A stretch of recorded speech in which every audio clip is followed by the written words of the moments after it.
चलिए आज हम समझते हैं मैट्रिक्स को, जैसे हिंदी में अवयव कहते हैं। चलिए समझते हैं। जैसे देखिए, अवयव जो होता है वास्तविक संख्या मतलब हो गया परमेय संख्या, अपरमेय संख्या, पूर्ण संख्या, सभी संख्याओं का योग जो होता है वास्तविक संख्या होता है। या सम्मिश्र संख्या देखिए शब्दों से पता चलता है। सम्मिश्र संख्या मतलब सभी संख्याओं का मिश्रण। और या फलनों का एक आयताकार क्रम विन्यास होता है। चलिए देखिए समझते हैं। जैसे देखिए ए एक मैट्रिक्स है। एक मैट्रिक्स है जो कि एक ब्रैकेट के द्वारा, ये जो ब्रैकेट होता है ये सिर्फ अच्छा दिखने के लिए इस्तेमाल किया जाता है। इसका कोई भी मतलब नहीं होता है। देखिए ये मैट्रिक्स है जिसमें सारणी के रूप में, क्रम विन्यास के रूप में 1 2 3 4 जो है अंकों को व्यवस्थित किया गया है। इसी प्रकार देखिए दूसरा भी मैट्रिक्स है जो 2 और 4 के रूप में लिखा गया है। तीसरा भी मैट्रिक्स है जो 2 और 3 के रूप में लिखा है। चौथा भी मैट्रिक्स है जो -2 3 -1 3 के रूप में लिखा गया है। चलिए आगे देखते हैं। अवयव मैट्रिक्स को अंग्रेजी वर्णमाला के बड़े अक्षर A B C D से सूचित किया जाता है। देखिए मैट्रिक्स को बड़े अक्षर A से सूचित किया गया, B से, C से, अंग्रेजी वर्णमाला के बड़े अक्षर से सूचित किया जाता है। चलिए आगे देखते हैं। क्षैतिज रेखाएं को पंक्ति, इंग्लिश में जिसे रो कहते हैं, और उदग्र रेखाएं को स्तंभ से पुकारा जाता है। जैसे देखिए हम समझते हैं। जैसे देखिए एग्जाम्पल के रूप में हम समझते हैं। जैसे देखिए मैट्रिक्स ए है जो कि 1 2 3 4 3 5 7 है, जिसमें देखिए क्षैतिज रेखा, देखिए क्षैतिज रेखा हो गया ये, क्षैतिज रेखा देखिए ये हो गया 1 2 और 3, एक क्षैतिज रेखा हो गया जिसे हम क्या कहते हैं, पंक्ति कहते हैं, अंग्रेजी में रो कहते हैं। देखिए ये भी 3 4 5 इस क्रम में देखेंगे तो ये भी हो गया क्षैतिज रेखा, जिसे हम क्या कहेंगे, रो कहेंगे। चलिए देखते हैं। इसमें स्तंभ को देखते हैं। देखिए स्तंभ मतलब होता है उदग्र रेखा, उदग्र मतलब ऊपर की ओर। देखिए ऊपर की ओर ये जो रेखा हो गया, ये हो गया उदग्र रेखा, जिसे हम क्या कहते हैं, स्तंभ, जिसे इंग्लिश में क्या कहते हैं, कॉलम। देखिए ये भी हो गया कॉलम और ये भी हो गया कॉलम, जो उदग्र रेखा के रूप में रहता है। इसमें देखिए ये हो गया रो, ये हो गया रो, ये भी हो गया सेकेंड रो, ये भी हो गया थर्ड रो, जिसे हिंदी में कहते हैं फर्स्ट पंक्ति, सेकेंड पंक्ति और थर्ड पंक्ति। देखिए इसमें कॉलम, जैसे देखिए जैसे ये कॉलम हो गया फर्स्ट कॉलम, सेकेंड कॉलम और थर्ड कॉलम। चलिए आगे समझते हैं। नोट में मैट्रिक्स संख्याओं का सिर्फ आयताकार क्रम विन्यास है। इसका सारणी डिटर्मिनेंट्स के तरह कोई मान्य नहीं होता। देखिए डिटर्मिनेंट्स आगे पढ़ेंगे नेक्स्ट चैप्टर में। इसमें जो है एक सारणी है, जो है मैट्रिक्स एक आयताकार सारणी है। देखिए आयताकार के रूप में है, आयताकार सारणी क्रम विन्यास है जो है सारणी की तरह, इसका कोई भी मान नहीं होता। चलिए आगे देखते हैं। अवयव की कोटि, जिसे अंग्रेजी में कहते हैं ऑर्डर ऑफ मैट्रिक्स। चलिए इसको समझते हैं। देखिए इसको हम समझते हैं। जैसे किसी भी अवयव में m पंक्ति तथा n स्तंभ हो तो कोटि, जिसके अंग्रेजी में कोटि को क्या कहते हैं, ऑर्डर mn या mn अवयव कहा जाता है। जैसे देखिए मैट्रिक्स हमारे पास ए है, जिसमें देखिए ये देखिए, ये हो गया रो, ये हो गया सेकेंड रो, ये हो गया कॉलम, फर्स्ट कॉलम, ये हो गया सेकेंड कॉलम, ये हो गया थर्ड कॉलम। इसमें 2 रो है, जैसे में आर लिखे हैं, 2 रो हो गया, ये रो हो गया, ये रो हो गया, 2 रो हो गया और 3 कॉलम हो गया। देखिए ये कॉलम हो गया, ये कॉलम हो गया, ये कॉलम, 3 कॉलम हो गया। देखिए इसमें जो है ऑर्डर में पहले रो को लिखा जाता है, फिर कॉलम को लिखा जाता है। देखिए पहले रो लिखा गया, फिर कॉलम लिखा गया, हर एक स्थान पर ऐसे ही होता है, पहले रो लिखा जाता है, फिर कॉलम लिखा, इसे ही जो कोटि कहा जाता है। चलिए दूसरा देखते हैं, जैसे है 1 2 3, कितना इसमें देखिए कितना रो हो गया, 1 2 और 3। देखिए रो 3 हो गया जिसको पहले लिखा जाता है, और कॉलम देखिए कितना हो गया, बस एक ही कॉलम है, उसको बाद में लिखा गया। चलिए तीसरा में इसी प्रकार देखते हैं, 3/2, मतलब 3 रो हो गया और 2 कॉलम हो गया, 3/2, इसको क्या कहेंगे, 3/2 ऑर्डर, जिसे हिंदी में कोटि कहते हैं। जैसे देखिए इसमें 1 रो, 2 रो, 3 रो और 4 रो, 4 रो हो गया। देखते हैं, जैसे देखिए इसमें 4 रो हो गया, पहले लिखते हैं कॉलम, देखिए 1 2 3 और 4, 4 कॉलम हो गया, जिसको बाद में लिखते हैं। चलिए समझते हैं अब अवयव का अवयव, एलिमेंट्स ऑफ मैट्रिक्स। देखिए m इंटू n अवयव का क्रम विन्यास होता है। देखिए अवयव जो होता है, एलिमेंट्स ऑफ मैट्रिक्स होता है, m इंटू n रूप अवयव के रूप में होता है।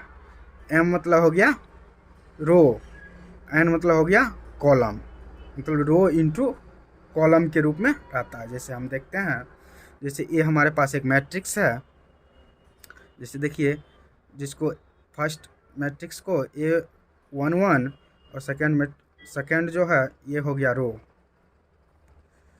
ये क्या हो गया, रो हो गया, ये हो गया रो, ये क्या हो गया, कॉलम, ये कॉलम हो गया। देखिए टोटल कितना है, m इंटू n, मतलब टोटल ऑर्डर क्या हो गया, m इंटू n ऑर्डर में, इसको इस रूप में लिखा जाता है। चलिए आगे देखते हैं, जैसे देखिए हमारे पास है, देखिए इसको व्यापक रूप में लिखा जाता है। जैसे देखिए Aij m इंटू n, देखिए Aij एक मैट्रिक्स हुआ जो है m इंटू n, मतलब m हो गया रो, n हो गया कॉलम, m इंटू n कोटि, टोटल को क्या कहेंगे, रो और कॉलम के गुणनखंड को कोटि कहते हैं, कोटि के रूप में लिखा गया है। इसमें देखिए 1 जो है 1 से ये जो है बड़ा होगा, और जो है m से छोटा होगा, i जो होगा 1 से बड़ा होगा और m से छोटा होगा, i के बारे में कह रहा है। फिर देखिए j जो है 1 से बड़ा होगा, n से छोटा होगा। देखिए इसका मतलब समझते हैं, i और j जो है नेचुरल नंबर है, वास्तविक संख्या है। इसे देखिए समझते हैं, जैसे हमारे पास एग्जांपल है, जैसे देखिए i हो गया रो, j हो गया कॉलम, m इंटू n रो और कॉलम के गुणनफल को जो है जो कोटि कहते हैं। चलिए हम समझते हैं, जैसे ये मैट्रिक्स है, कितना ऑर्डर का मैट्रिक्स है, 2 रो का मैट्रिक्स है और 3 कॉलम है। देखिए 2 रो है, रो इसको कहता है फर्स्ट रो, सेकेंड रो, और कॉलम देखते हैं 1 2 और 3 कॉलम। देखिए इसको, ये देखिए ये किस में है, फर्स्ट रो में है, ये रो हो गया, ये फर्स्ट रो में हो गया, इधर से कॉलम हो गया, फर्स्ट रो में है, फर्स्ट कॉलम में है, तो इसीलिए A1 1 इसको लिखेंगे। ये देखिए फर्स्ट रो में आ गया, लेकिन कॉलम जो है फर्स्ट एंड सेकेंड कॉलम में हो गया, इसीलिए इसको A1 2 लिखेंगे। देखिए थर्ड इसी तरह है, देखिए थर्ड फर्स्ट रो हो गया, उसके बाद फर्स्ट सेकेंड थर्ड कॉलम हो गया, फर्स्ट कॉलम, इसी तरह लिखेंगे। 2/3 ऑर्डर का मैट्रिक्स। जैसे देखिए इसको हम समझते हैं, जैसे ए आई जे है, देखिए आई मतलब हो गया इस जगह रो, और जे मतलब हो गया कॉलम। रो मतलब आई मतलब रो हो गया, जिसे हम पंक्ति कहते हैं। जे मतलब कॉलम हो गया, जिसे हम स्तंभ कहते हैं। देखिए आई के स्थान पर 1 1, देखिए आई 1 1 रखे, मतलब हुआ फर्स्ट रो और फर्स्ट कॉलम। देखिए इसमें फर्स्ट रो और फर्स्ट कॉलम में क्या था, एक तो आ गया। फिर इसमें देखिए first row second column, first row और सेकंड कॉलम में क्या हो गया, 2। फिर देखिए फर्स्ट रो, पहले रो आता है उसके बाद column, first row third column, first row और थर्ड कॉलम में क्या है, 3। तो देखिए उसी प्रकार ये सेकेंड रो फर्स्ट कॉलम, देखिए सेकेंड रो कौन हो गया, ये हो गया। सेकेंड रो फर्स्ट कॉलम कौन हो गया, ये हो गया, मतलब 3 है। चलिए दूसरा देखते हैं, second row second column, second row कौन हो गया, ये। सेकेंड कॉलम कौन हो गया, ये। देखिए क्या है, 2 है। इसी प्रकार 2 लिखेंगे। देखिए फर्स्ट सेकेंड रो और थर्ड कॉलम, देखिए सेकेंड रो थर्ड कॉलम में क्या है, 4। चलिए आगे हम समझते हैं। जैसे देखिए एक्स वाई तल के किसी बिंदु एक्स वाई को एक पंक्ति या स्तंभ अवयव के रूप में निरूपित किया जा सकता है। देखिए समझते हैं, जैसे है एक्स वाई कोई तल है जिसे एक्स वाई बिंदु के रूप में निरूपित किया गया है, एक पंक्ति और स्तंभ के रूप में है, जिसको एग्जाम्पल के द्वारा हम समझते हैं। जैसे देखिए ये एक मैट्रिक्स है, ये हमारे पास एक मैट्रिक्स है, इसका क्या है, बिंदु है। बिंदु क्या है, एक्स वाई। तो एक्स वाई देखिए इसको लिखा गया रो के रूप में। देखिए एक्स वाई रो के रूप में हो गया, ये रो हो गया। इसको देखिए इसमें कितना रो है, कितना कॉलम, एक रो हो गया, और कॉलम कितना हो गया, 1 2, 2 कॉलम हो गया। इसका कोटि कितना होगा, कोटि हो गया 1 × 2, 1 × 2 कोटि हो गया। जैसे पंक्ति बोलेंगे, जैसे देखिए ये स्तंभ जिसको कॉलम कहेंगे। देखिए फर्स्ट में एक्स है और वाई है, इसको कॉलम के रूप में लिखा गया। जैसे देखिए इसमें क्या गो रो है, 2 गो रो है, जिसे पंक्ति कहते हैं, और कॉलम क्या गो है, 1 कॉलम। देखिए स्तंभ स्तंभ के रूप में इसलिए कहा गया है क्योंकि स्तंभ का वैल्यू कितना है, 1 है। इसमें देखिए पंक्ति के रूप में इसलिए कहा गया है क्योंकि पंक्ति का वैल्यू कितना है, 1 है। चलिए आगे समझते हैं। जैसे देखिए एग्जाम्पल 1 दिया के द्वारा हम समझते हैं, बिंदु 1 और -2 को एक पंक्ति या एक स्तंभ के रूप में निरूपित कीजिए। चलिए समझते हैं। जैसे देखिए एक पंक्ति के रूप में, अभी तुरंत बताएं, एक पंक्ति मतलब पंक्ति की संख्या 1 होना चाहिए, एक स्तंभ मतलब स्तंभ की संख्या 1 होना चाहिए। देखिए पंक्ति इसमें कितना है, 1 है, इसको क्या लिखेंगे, 1 × स्तंभ कितना है, 2 है, 2 है। इसमें पंक्ति 1 आया इसलिए एक पंक्ति हुआ। इसमें देखिए पंक्ति कितना है, 1 2, स्तंभ कितना है, 1, इसको क्या लिखेंगे, 2 × 1। तो इसमें देखिए इसको स्तंभ रूप में कहेंगे, क्योंकि स्तंभ की संख्या कितना है, 1 है, इसीलिए इसे स्तंभ रूप में कहेंगे। जिसकी संख्या 1 रहेगा उसके रूप में उसे कहा जाता है। जैसे देखिए पंक्ति 1 है पंक्ति के रूप में, स्तंभ 1 है तो स्तंभ के रूप, एक स्तंभ के रूप। चलिए आगे समझते हैं। इसी प्रकार बंद आकृति के शीर्षों को एक अवयव के रूप में लिखा जा सकता है। जैसे देखिए एग्जाम्पल समझते हैं।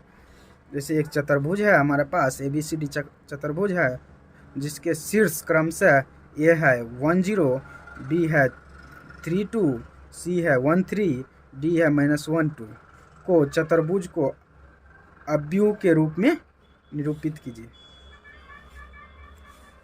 चलिए देखिए समझते हैं। जैसे देखिए इसको अवयव के रूप में निरूपित करना, मतलब रो और पंक्ति के द्वारा कोटि के रूप में सजाना।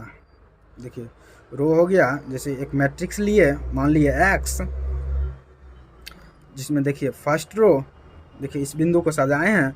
जैसे देखिए फर्स्ट रो में ए बिंदु का पहला, बी बिंदु का पहला और सी बिंदु का पहला और डी बिंदु का पहला लिखे हैं फर्स्ट रो में। देखिए लिखे हैं फर्स्ट रो में आ गया। फिर सेकेंड रो में देखिए सबका दूसरा लिखे हैं, देखिए दूसरा आ गया है। उसी प्रकार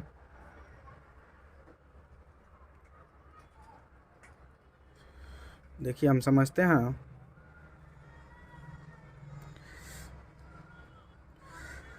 जैसे देखिए दूसरा है ई रो के दूसरा, फिर इसी को दूसरे रूप में लिखे हैं, या इस रूप में लिख सकते हैं या इस भी रूप में भी लिख सकते हैं, दोनों का जो है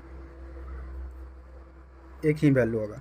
चलिए देखिए इसमें भी जो कि रो के रूप में फर्स्ट रो में जो है ए का फर्स्ट संख्या, बी का फर्स्ट संख्या, सी का फर्स्ट संख्या, डी का फर्स्ट संख्या रखे हैं। और देखिए सेकेंड रो में, सॉरी फर्स्ट कॉलम में फर्स्ट संख्या रखे हैं सबका, और सेकेंड कॉलम में सेकेंड संख्या रखे हैं सबका। कितना बाय कितना हो गया, देखिए इसमें रो देखिए 1 2 3 4, 4 रो हो गया, और कॉलम कितना हो गया 1 2, 2 कॉलम हो गया। तो इसको क्या लिखेंगे, इसको क्या बोलेंगे, कोटि। क्या बोलेंगे, कोटि, क्योंकि पहले रो इंटू कॉलम कोटि होता है। चलिए समझते हैं। अतः अवयव का प्रयोग किसी समतल के स्थिति, ज्यामितीय आकृति के शीर्षों को निरूपित करने के लिए किया जाता है। जैसे देखिए किसी भी, जैसे त्रिभुज हो गया, चतुर्भुज हो गया, किसी भी ज्यामिति के शीर्षों को निरूपित करने के लिए इसका प्रयोग किया जाता है। जैसे देखिए चतुर्भुज का शीर्षों को निरूपित किए एक अवयव के रूप में, उसी प्रकार त्रिभुज के ज्यामितीय त्रिभुज के बिंदु को जो है आरोपित कर सकते हैं। चलिए देखते हैं अगला। जैसे है, यदि किसी अवयव में 8 अवयव हो तो संभव कोटियों की संख्या। देखिए समझते हैं। जैसे देखिए इसमें कहता है 8 अवयव हो, तो देखिए पहला एक पॉइंट समझते हैं। यदि किसी अवयव को कोटि m इंटू n, m मतलब कॉलम, n मतलब m मतलब रो, n मतलब कॉलम, को अवयव की संख्या mn है। देखिए कहने का मतलब है, कोटि जो होता है उसके गुणनफल को अगर उसके गुणनफल के बराबर जो होता है उसकी अवयव की संख्या होता है। चलिए उसको देखते हैं। जैसे अवयव हमारे पास 8 है, 8 अवयव के संभव युग्म। चलिए देखेंगे गुणनखंड वैसे संख्या जिसके गुणा करने के बाद 8 आए, तो देखते हैं फर्स्ट और 1 और 8 दोनों गुणा करेंगे, 1 गुना 8 8 आया, फिर 8 गुना 1 करेंगे 8 आया, फिर देखिए 4 गुना 2 करेंगे 8 आया, 2 गुना 4 करेंगे 8 आया। इसका मतलब कितना युग्म हुआ, 1 2 3 और 4 युग्म। देखिए कोटि की संख्या कितना आ गया, युग्म का गुणनफल क्या होता है, कोटि की संख्या। तो गुणनफल आ गया कोटि की संख्या 1 इंटू 8, 8 इंटू 1, 4 इंटू 2, 2 इंटू 4। क्योंकि अवयव m n हो तो कोटि की संख्या m गुना n होता है। देखिए आगे पढ़ें, ऊपर देखे हैं, यदि किसी अवयव की कोटि m गुना n हो तो उसकी अवयव क्या होता है, mn। उसी तरह यहाँ देखिए उल्टा हो गया है, अवयव mn है तो उसकी कोटि की संख्या m गुना n हो जाता है, इसीलिए इसका कोटि हो गया 1 इंटू 8, 8 इंटू 1, 4 इंटू 2, 2 इंटू 4। चलिए अगला समझते हैं।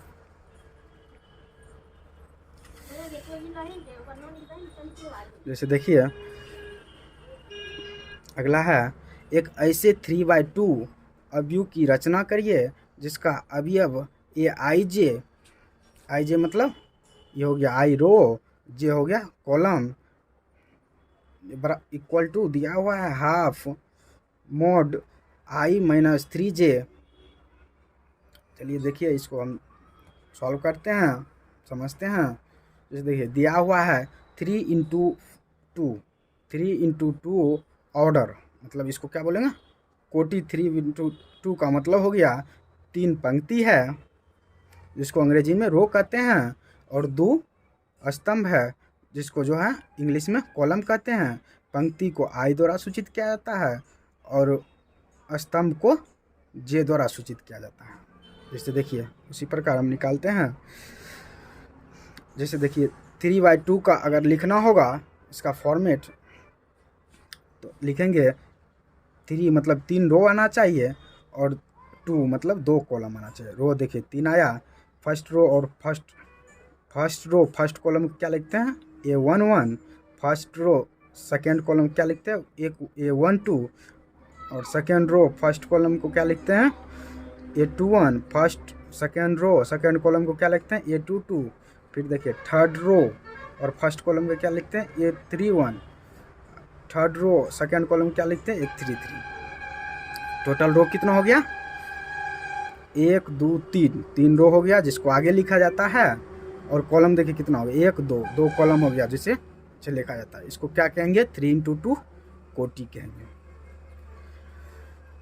देखिए जो दिया हुआ है किस रूप में, चलिए इसको निकालते हैं। जैसे हमारे पास है A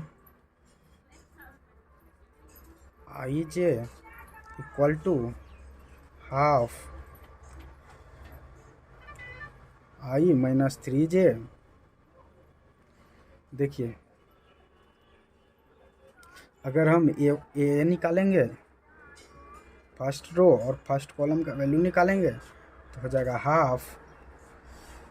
आई के स्थान पर क्या होगा, आई मतलब क्या हो गया, रो मतलब पंक्ति। तो आई का स्थान पर क्या है, 1, तो 1 रखेंगे।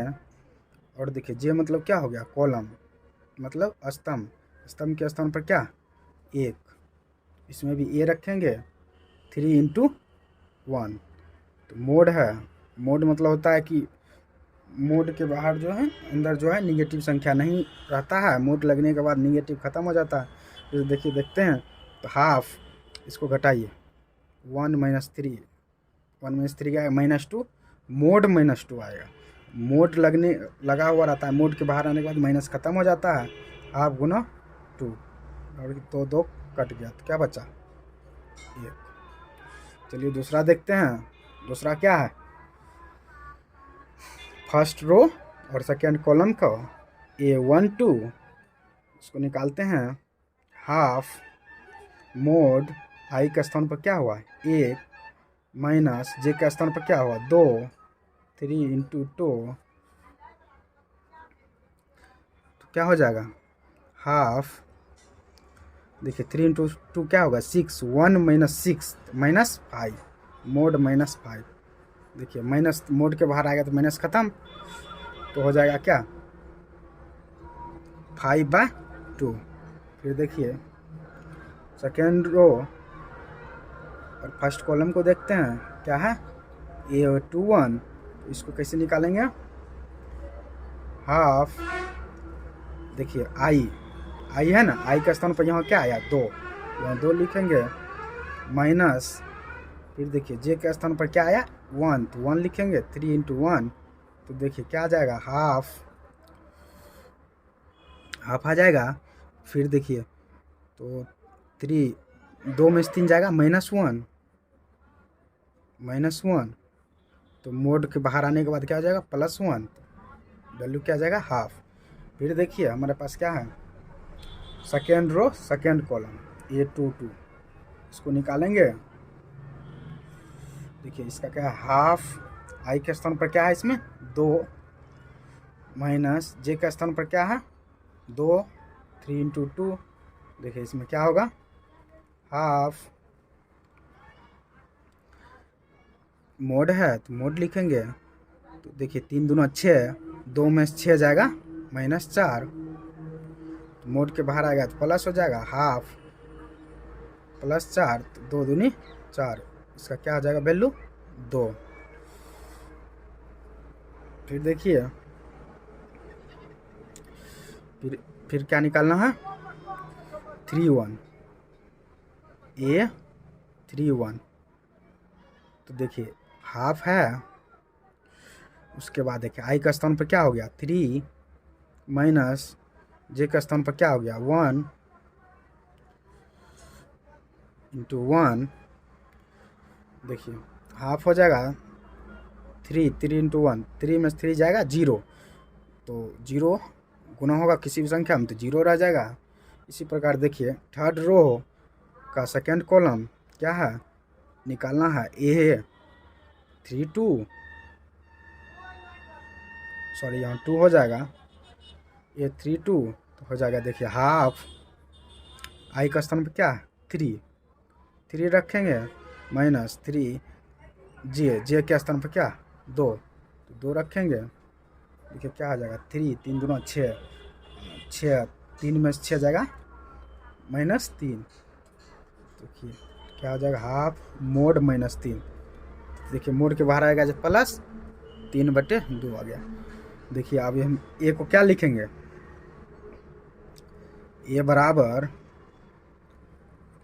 देखिए लिखते हैं, जैसे देखिए फर्स्ट रो का फर्स्ट कॉलम में क्या आया, फर्स्ट रो फर्स्ट कॉलम में देखिए क्या आया 1, यहाँ 1 लिखेंगे। फिर फर्स्ट रो और सेकेंड कॉलम में क्या आया 5/2, 5/2 लिखेंगे। फिर देखिए सेकेंड रो के फर्स्ट कॉलम में क्या आया है 1/2, 1/2 लिखेंगे। फिर देखिए सेकेंड रो के सेकेंड कॉलम में क्या आया है 2, तो 2 लिखेंगे। फिर देखिए थर्ड रो के फर्स्ट कॉलम में क्या आया है 0, तो 0 लिखेंगे।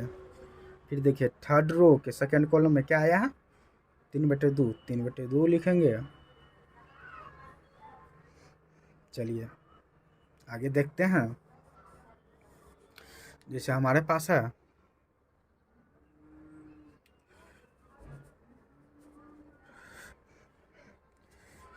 अवयव का प्रकार। अब सीखते हैं हम अवयव का प्रकार, जिसे अंग्रेजी में क्या कहते हैं, टाइप ऑफ मैट्रिक्स। चलिए देखिए पहला है स्तंभ अवयव, जिसे दूसरे नाम से स्तंभ सदिश के नाम से जाना जाता है, जिसे अंग्रेजी में कहते हैं कॉलम मैट्रिक्स या कॉलम वेक्टर। देखिए समझते हैं, जिसमें वैसा मैट्रिक्स या अवयव जिसमें केवल एक स्तंभ हो, स्तंभ अवयव कहलाता है, एक स्तंभ हो। जैसे देखिए हमारे पास एग्जांपल है A बराबर 2, इसमें देखिए पहले रो लिखा जाता है फिर स्तंभ लिखा जाता है। इसमें देखिए रो कितना, ये हो गया रो, तो रो कितना है 1, स्तंभ कितना है, कॉलम कितना है 1। देखिए इसमें क्या कहा, केवल एक स्तंभ हो, सिर्फ एक स्तंभ है, इसलिए ये क्या हो गया स्तंभ अवयव। इसमें देखिए रो कितना है